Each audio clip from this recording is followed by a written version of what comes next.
Plusieurs joueurs très en colère contre Marc Brice pour la mauvaise organisation de leur voyage en Afrique du Sud.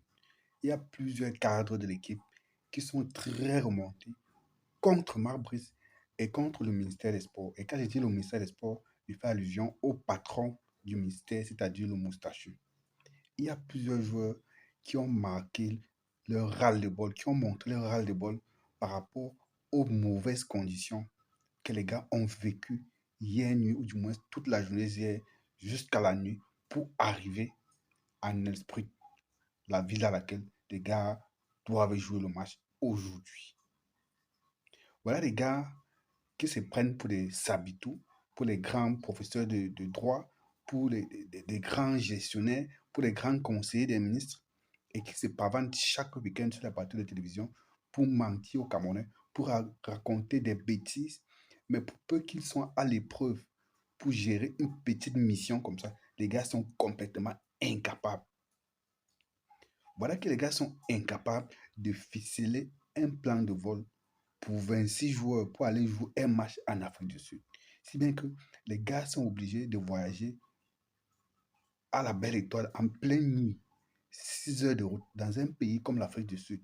Pour ceux qui connaissent un peu l'Afrique du Sud, c'est un pays dans lequel le taux d'agression est très élevé parmi les pays du monde entier. Donc, si quelque chose arrive à ces gars qui voyagent par route, à qui la faute? À qui la faute? J'y réponds directement. La faute reviendra principalement à Marbrice 1 et à son patron et complice, le moustachu. Je vais vous expliquer terre à terre pourquoi est-ce que j'ai dit ça. Je vous ai dit qu'il y a plusieurs joueurs qui sont très en colère contre Marbrice, d'après les informations qui nous sont parvenues. Il y a d'ailleurs un de ces joueurs-là, l'un de ces cadres, Mouminga Maleu, qui n'a pas pu supporter et il a exprimé sa colère sur un réseau social, Snap. Oui, les autres ont continué leur colère, les gars gardent encore, peut-être qu'ils attendent après le match ou peut-être après le deuxième match pour pouvoir exprimer vraiment leur ras-le-bol. Mais lui, il n'a pas pu contenir cette colère-là. Il allait sur son compte Snap pour marquer son ras-le-bol par rapport à cette mauvaise organisation de Marc Brice et du ministère des Sports.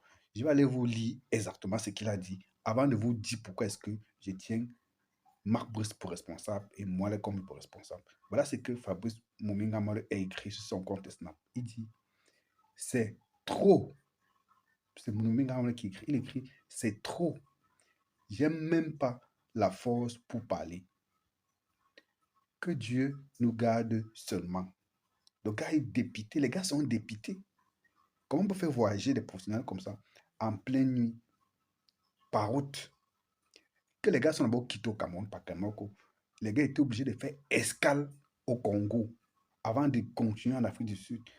Et les gars devaient encore arriver en Afrique du Sud, prendre une nouvelle correspondance pour arriver à Neusprit. C'est quel genre de voyage comme ça là que les gars du ministère obligent nos joueurs à faire, alors que les gars vont livrer un match aujourd'hui à 17 heures? Deux correspondances pour aller seulement en Afrique du Sud. C'est quelles conditions de voyage comme ça? Et en plus même, les gars ont raté la correspondance qui devait les rallier pour Nesprit. Les gars étaient obligés de voyager par route dans la nuit. Les gars sont quittés à Johannesburg à 23h30 grâce au travail on appelle ça quoi, de l'ambassadeur du Cameroun en Afrique du Sud qui est allé dans la nuit mobiliser 2 bus pour que les gars puissent prendre la route afin que les gars arrivent un peu à temps, se reposent pour pouvoir disputer le match à 17 heures. Il a continué, Momingamal a continué en disant, en anglais cette fois-ci, il dit, May he protect us from harm. Ça veut dire quoi? En français, ça veut dire qu'il nous protège du danger. Oui, c'est ce que ça veut dire. May he protect us from harm. Qui nous protège du danger, qui nous protège du mal. Donc, c'est tellement... Ça fait peur, les gars.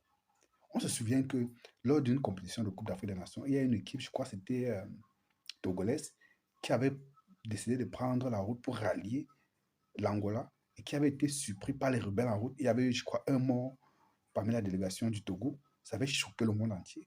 Si ça arrive à nos lions, qu'ils sont attaqués par des coupeurs de route ou je ne sais quoi, en pleine nuit, qu'est-ce qu'on va dire?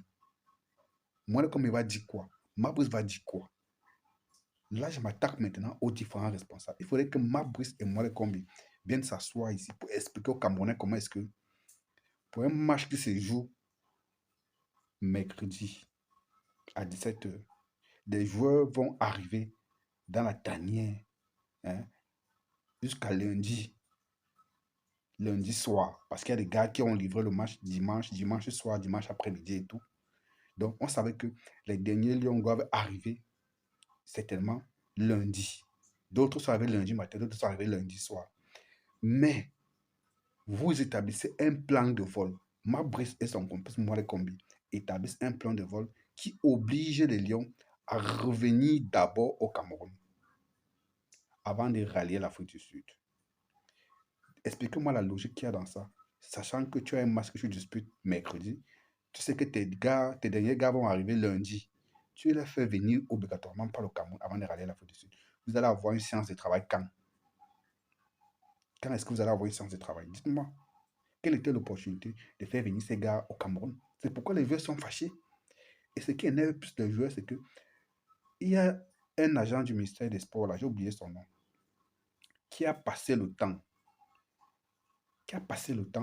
à harceler certains joueurs pour que les gars envoient leur passeport, du moins sa photocopie de leur passeport, afin qu'ils établissent un plan de vol. Donc, il s'est fait passer pour le coordonnateur adjoint des sélections nationales.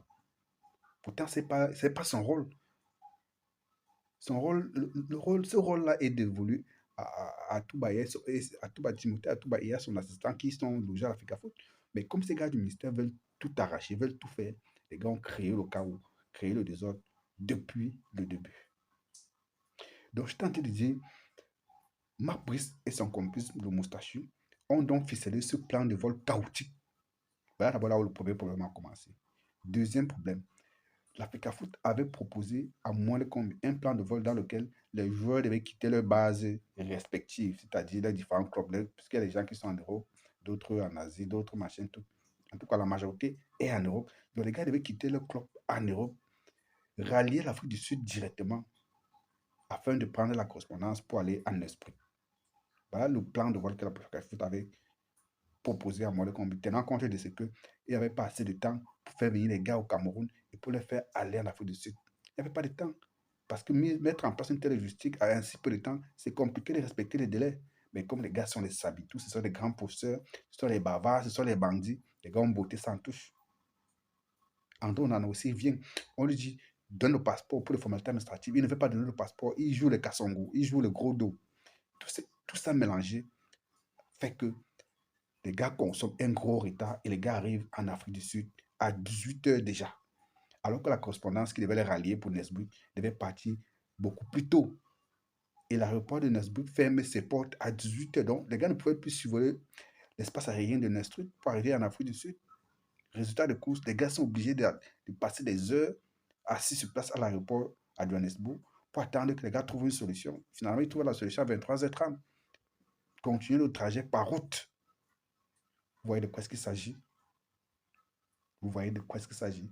C'est de la responsabilité du coach parce que, comme il veut montrer qu'il est têtu envers l'Africa Foot, il ne veut pas suivre les orientations et les recommandations de l'Africa Foot.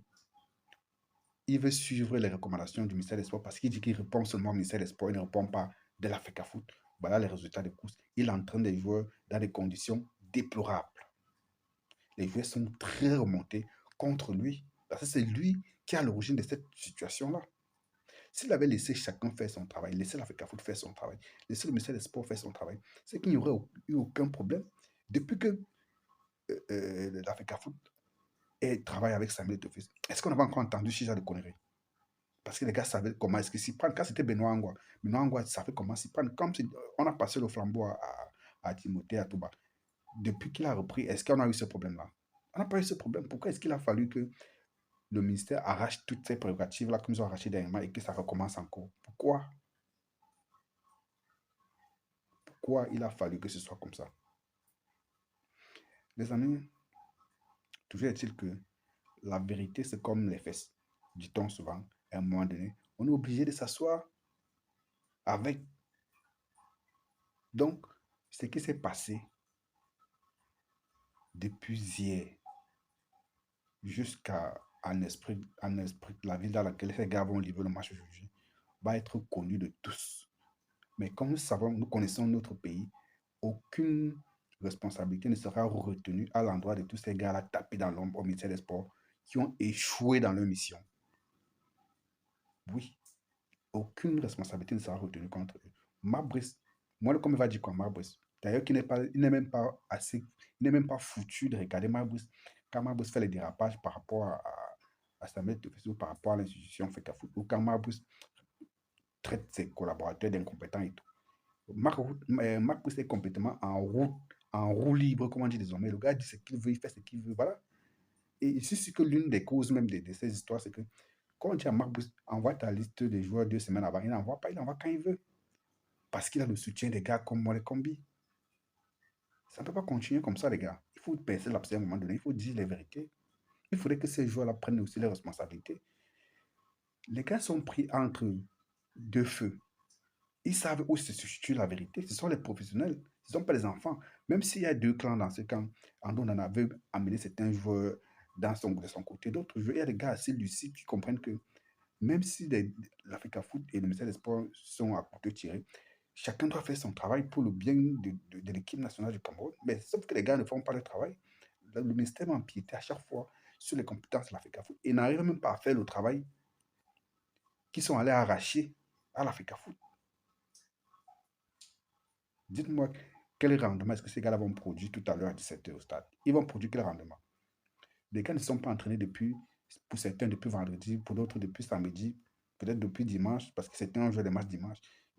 Donc, un professionnel qui fait 3 4 jours sans s'entraîner, sans rien faire, ça va se ressentir sur sa performance au stade. Et la dernière fois, c'était pareil. Et la brocane belge était venue se plaindre qu'il ne veut plus de ça. Dans tous les cas, cette affaire va s'arrêter. J'espère que le comité exécutif de la Fédération camerounaise de football est en train de prendre note. La dernière fois, ils ont fait une mise en demeure à moi, le combi, qui devait renvoyer Mabus au ministère des Sports. On a calmé le jeu, les gars ont laissé. J'espère que cette fois-ci, les gars ne vont même pas laisser ça passer.